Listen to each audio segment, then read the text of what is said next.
to share with you. And we'd like to introduce now Brother David Stamps, who will introduce himself and his topic.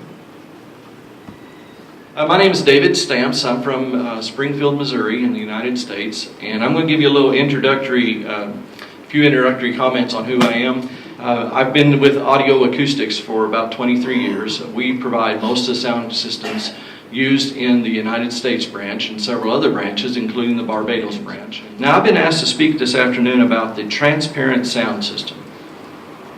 What do you suppose a transparent sound system would be? And why is it important, in my opinion, to look at that as the goal for our sound systems? My definition of a transparent sound system is that the sound system is there. We know it's there in our mind, but we don't think about it. It's kind of like the decorations that we have here on the stage. If I moved one of them and put them off into the back, you would probably immediately notice it, that there was something different about the stage today. Now, as long as they were there, how many people even noticed them? I noticed them because I was planning on using them as a prop. My wife noticed them because that's what she does. She notices things like that. But for the most part, we don't notice things that are not intended to draw attention to themselves. But we would miss it if it wasn't there. Now how does this help us to think about a transparent sound system? What should the goal of our meetings be? Brother talked about it in his introductory comments a while ago.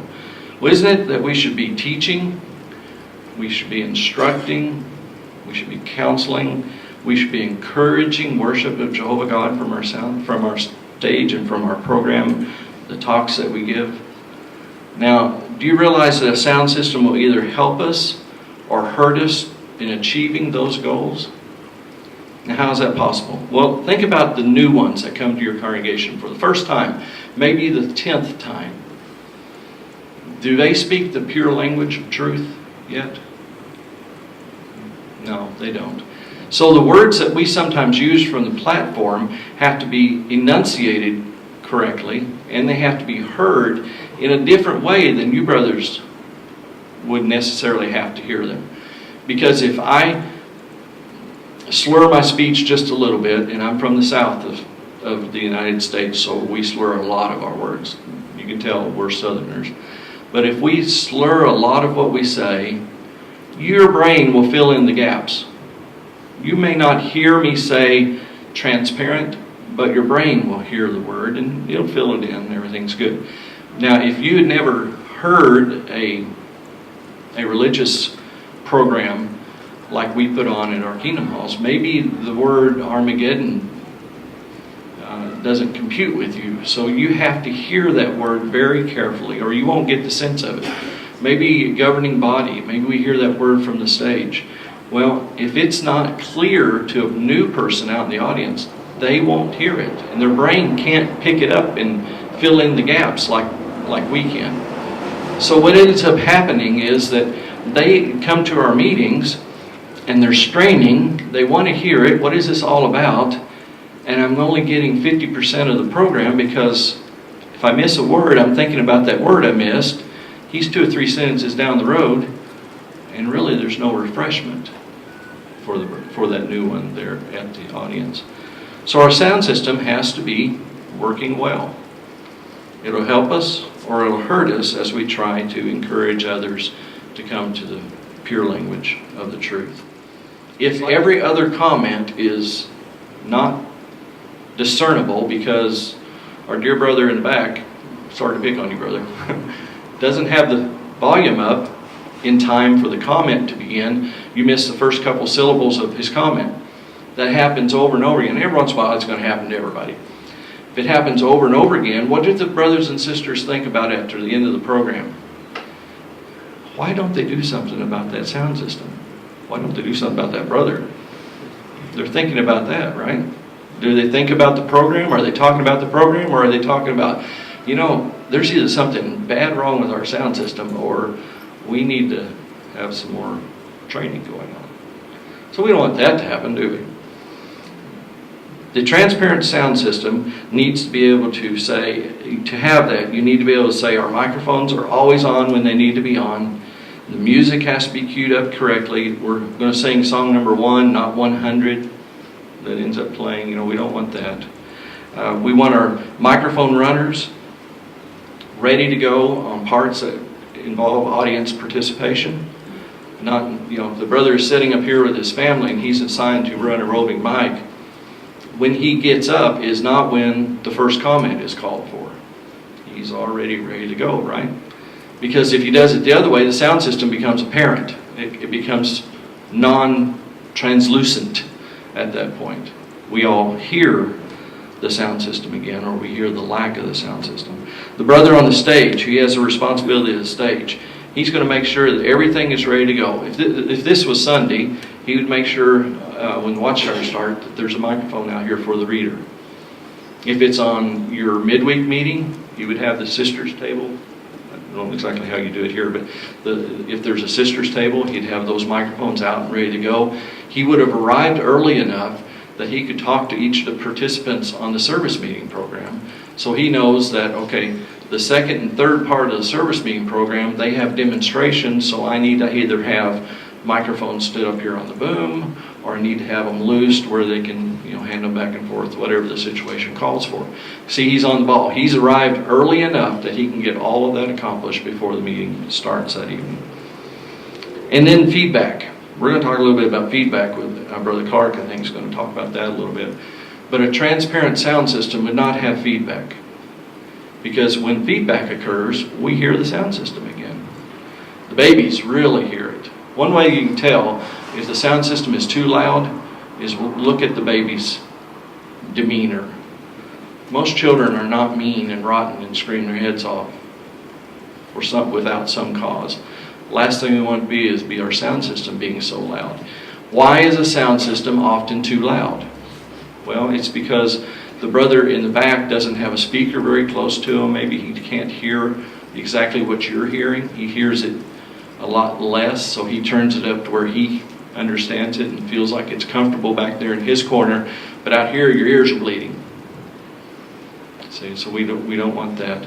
Or the brother in the back is maybe a little bit hard of hearing, and that happens. So those who are hard of hearing, it's more difficult for them to ascertain how loud the sound system is to the regular public, to the regular people that are here. See, if we have to remember that if we achieve the goal of a transparent sound system, no one will even remember we have a sound system.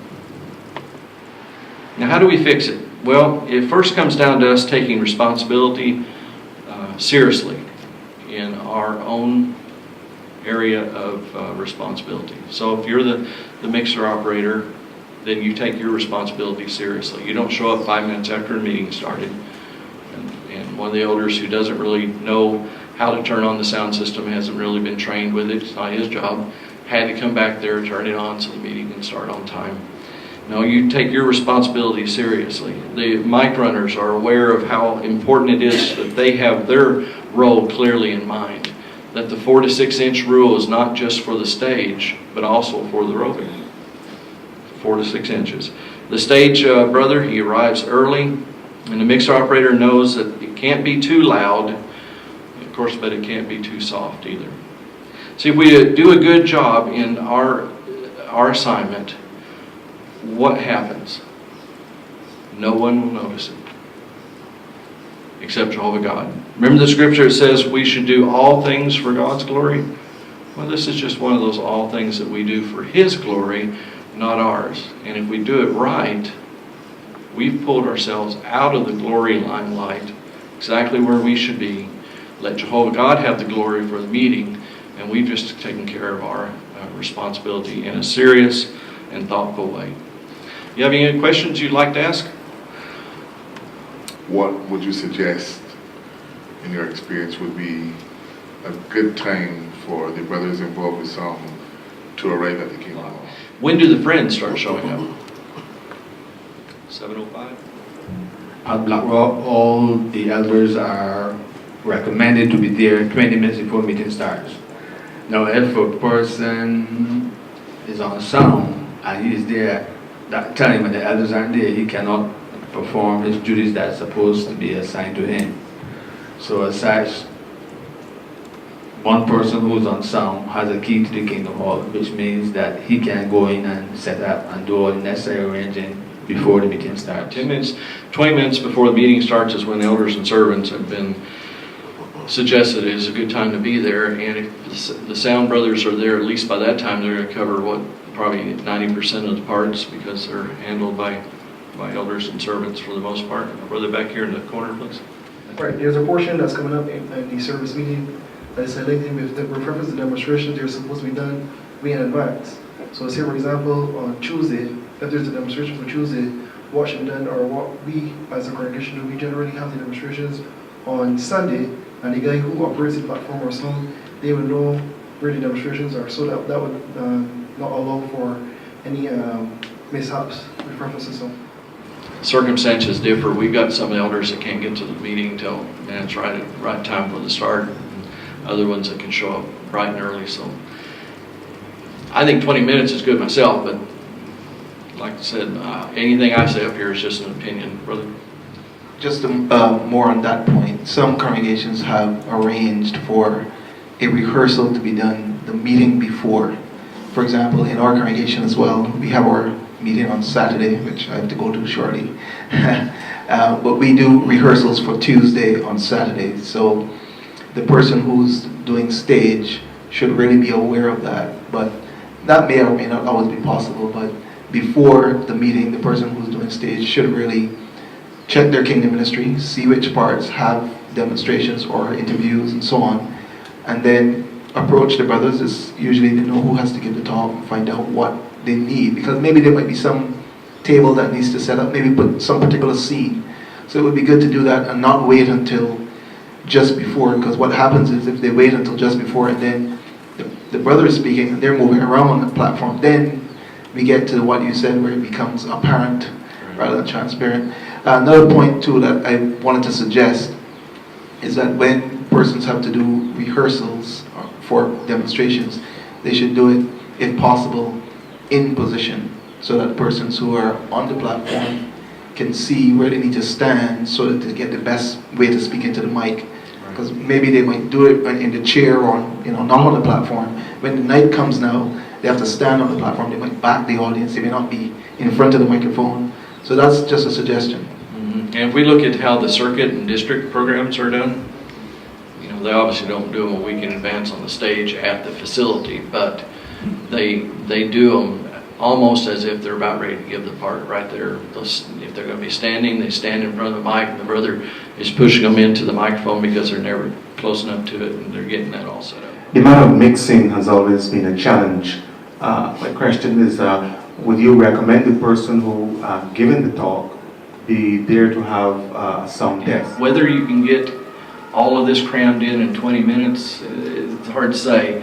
And probably in my congregation, the guys know how I'm going to project, my voice, and how someone else will sit back here and do this. But sound checks on a brother that you don't know very well. If you can get it done, that's great. But usually by the time he gets there, the hall's half full of people. You really don't hear enough with all the talking and stuff. So I'm not sure how easy that would be, but it'd be a great idea. Sure. I would like to know what would be your suggestion for congregations, Kingdom Halls, which have more than one congregation meeting, because you may have a basic set pattern for the mixers, but then the two different congregations, you will have brothers who will come and offset the mixers. What do you do in a case like that? But to answer your question, I have no idea. Now, a lot of product will have a cover over the non-essential use knobs, the stuff that should be set and left. I'm not sure what you're installing in Kingdom Halls here, Bob. What are you putting in most halls? Are you using a mixer amp or a package? In recent times, we're using the Yamaha, the MG 1664 24. Yeah, we've got a security cover for that. We'll cover everything except the sliders. And really, brothers, after Brother Clark comes in and sets it up for you, though any of the knobs above the slider, the thing goes up and down, really ought to be left alone. There is some reason why you might want to change one of the knobs, but politically it's not a good idea, Because if you do it, then that means the other brother can do it. That means his nephew can do it. And where does it stop? You know, where does it stop? So put a security cover on what you can. Train, and retrain. Train all the time about proper use of the equipment and its operation. At our congregation, we seem to be having a problem with feedback. You keep hearing that because, as the brother mentioned earlier, in terms of two congregations using the Kingdom Hall, we seem to. So I would adjust it, or Brother Waterman would adjust it, and then when the other congregation is used, they readjust it. So we seem to be. So now you find you're having a big problem now. Even though you adjust it, you're still having a lot of feedback in terms of the pieces. Feedback is when the sound from the overhead loudspeakers reaches the microphone at the same level or greater than my voice. Okay? So, and that's the definition of feedback. So what do you do about that? Well, you train your brothers to project. I'm trying to project. I'm a little nervous up here, but I'm trying to project as if someone's listening to me about right here, even though the sound comes in right there, and that's where it goes. Here's some other things that occur with feedback. The microphone isn't too far away, and our brother in the corner has to turn it up to hear you. Sure sign that your mic needs to be closer. The wrong microphones are being used. Some microphones only pick up from the front, other microphones pick up all the way around. That's called omni or mini directional microphones. You don't want to use those. And for the most part, we don't see that very often anymore. We used to see it quite a bit. Another reason, and there's two more reasons I want to hit that you might not think about. Not enough loudspeakers in the ceiling can cause feedback. Now, why is that? It's because the brother in the back has to cover a lot more area with one loudspeaker than he should have to. So he cranks it up really good and loud so that we get this what's called reflections. The sound actually doesn't come from the loudspeaker to your ear. It bounces a wall and hits the ceiling, hits the top of somebody's head, and kind of ricochets all around there, and it fills up the room with noise. But to do that, he's got to really crank it up and get it cranked up to cover for the fact that we didn't use enough loudspeakers. That can cause feedback because our brothers with roving mics, they're doing exactly opposite of what they should be doing to minimize feedback. They're running live microphones out inside our sound field.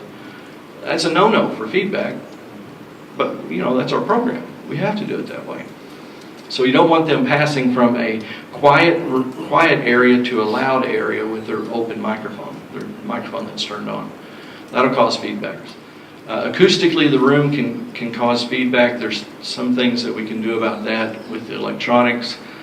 Some of them are fairly expensive. Some of them are not so bad. Well, let me give you another illustration here. Do you notice that there's no loudspeakers in this panel of tile right here? Okay, your first loudspeaker closest to this microphone is this one right over there. That's done on purpose so that this stage area is really dead. Not much sound up here. What happens? You get brother so-and-so who has a hard of hearing, and he's watched our steady conductor. He tells you as a sound mixer, you've got to turn those comments up because I can't hear what they're saying. It's really hard to conduct a watchtower study if you don't hear your comments, right? So our brother in the back dutifully turns up the volume so that he can hear. That's a major source for feedback. That's a major source for feedback. So what we've done at our hall is that we put a loudspeaker right here above my head, and it's hidden so the audience doesn't even see it. And the only sound that comes out of this microphone is the roving microphone mics. You don't hear what's hitting this speaker out in the audience. No feedback can occur because that sound doesn't originate here in this microphone. So we can rock and roll up here. You guys would never know it. We can hear every breath from the stage. Works really good. Costs a little bit of money because there's some electronics that you have to do, and a little bit of amplifier you got to run. You got to obviously have a speaker. It's not too much, but that can be done, and that will minimize that need for bringing the sound field closer to the stage. The sound field is what gets you, and if you can minimize, because all he really needs here is the brother's comments. So that's all we send up here to this speaker up here. Works really good. Have you tried it yet, Bob? No? Well, it works good. So, Brother Stamps, can you just sum up for us, wrap up anything else you want to mention? We want to say thanks to you. We really appreciate you coming over to share a few things with us. And on behalf of all the brothers that are here, we just want to thank you very much. Thank you, brother. A few things came up as the other brothers were talking that I'll just make some brief comments about. One of the things that we've seen that may be a bit off in some of the congregations is that sometimes we think the sound system is to make the sound louder.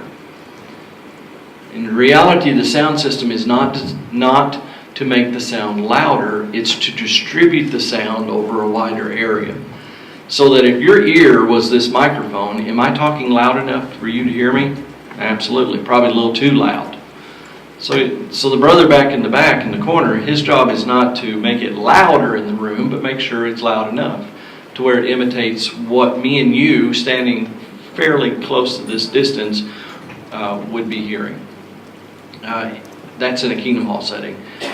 Circuit District has different applications. Handling noise, you probably heard the handling noise of the microphones. The design of the microphone is what determines how much handling noise there is on it. The brother that was running the mic here with no pole, you probably realized or probably noticed that there was a lot more handling noise there than it is on the pole on the microphone over here. Is handling noise a distraction in your Kingdom Hall or to the brothers?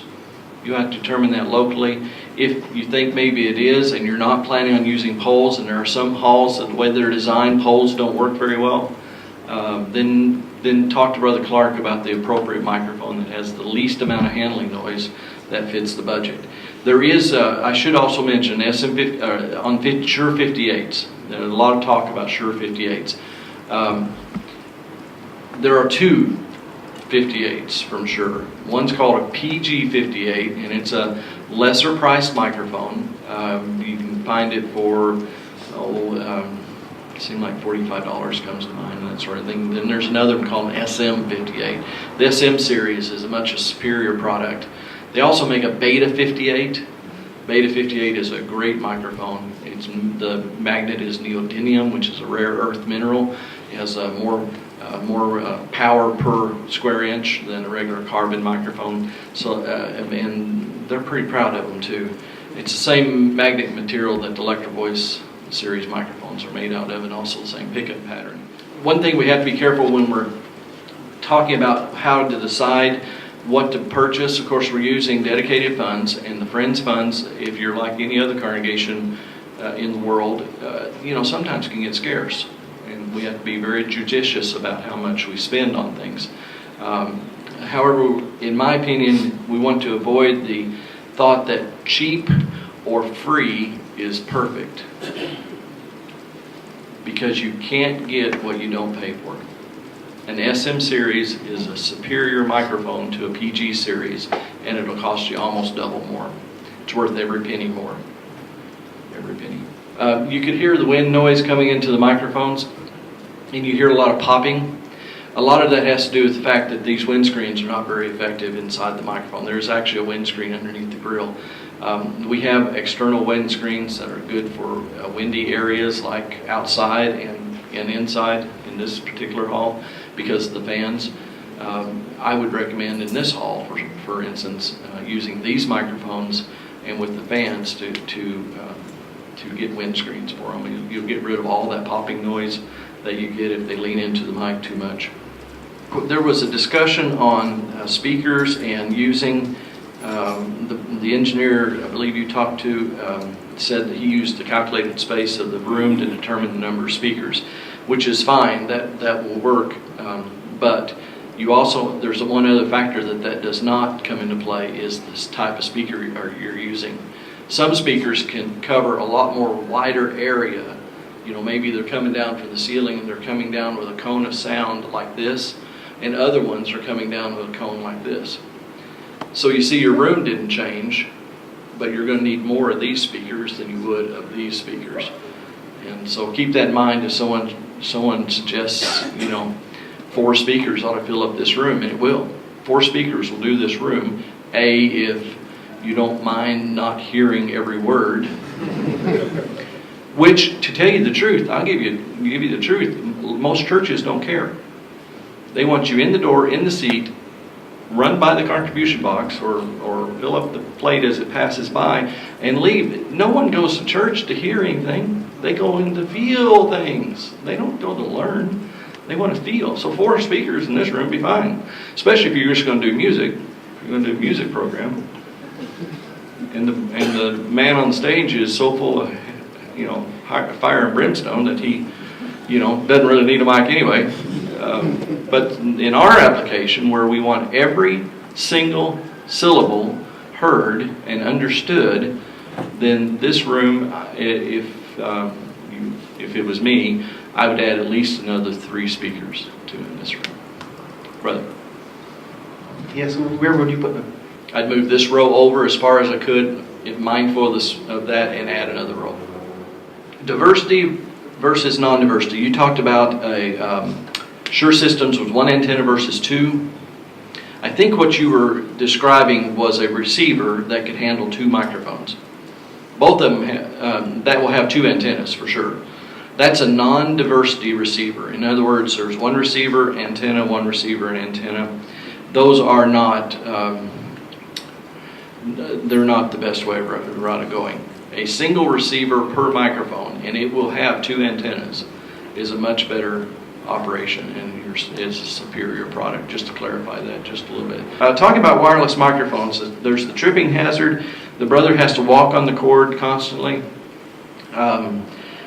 And whether or not you should use roving poles with wireless microphones. I did a survey, it's been a couple of years ago, probably in 2007, 2008. For about a year, I would ask people, they would call me on the phone and say, our wireless mics don't work. What do I need to do? Because, heaven forbid they realize that you have to send it to the factory.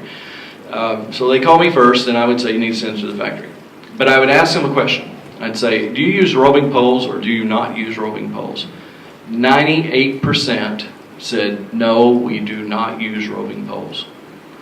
Of all the brothers calling in saying they've got problems with their wireless product, 98% said they do not use roving poles. What does that tell you? It tells you that you'll get longer life, more reliable service if you'll use poles. Why is that the case? I have no idea. There is less handling, there's less chance of it being dropped, but not everybody says that they drop their microphone. So I don't really know the exact correlation between those two, but there's some kind of correlation. So if you can use roving poles with wireless mics, I think that you'll find that that is a good idea. Another brother did a kind of a test, and he called me and he said, we figured after we got our wireless mics, we gained 2 to 5 minutes of comment time during the Watchtower study. So take that for what it's worth. I didn't do that particular study. That point about the brother was talking about making a record in a book about settings. If your congregation likes it set one way and another one sets another way, I think Brother Clark was making a real good real good point by that's a theocratic issue first and foremost. If the brothers aren't following the direction of the body of elders, there's a theocratic issue that needs to be dealt with as best you can. But we all know things happen. Things get out of place. Someone didn't get the memo, someone forgot about it, someone just knew this is much better and goes ahead and makes the changes. And he's probably right to his set of ears. We talked about that a little bit about being subjective. One of the things that I used to do, because I know they'll never leave them alone, is I take a digital photograph of the mixer settings pretty close, real tight, and I have the secretary store that in the congregation file. First you deal with the theocratic issue, and then you get back to starting point, and you can deal with both issues at the same time. Brothers, I know every brother that calls me and talks to me on the phone and talks to my staff on the phone all want to do the same thing that you want to do. You want to provide the best of what you can do, the best of what you give in field service and time, your financial resources, the meetings, your talk preparation. I know all of you want the same thing. We want to give the best because our glory, the glory that happens, occurs and is given to Jehovah God. The sound system is a minute part of that. However, I think we've illustrated real well this afternoon that we can either help or hinder that growth within our congregation and the growth of the brothers if we'll do a good job on this. Just like at the count service, if he does a good job, if the literature overseer does a good job. When those brothers are all doing their jobs seriously and taking it serious, then the congregation benefits. And brothers, what else could be better than that? Can you think of anything better than that? So now as a group of sound people, that's our responsibility among probably other things that we have to do. But when you give your all, give your best, and Jehovah God will bless that activity. Thank you.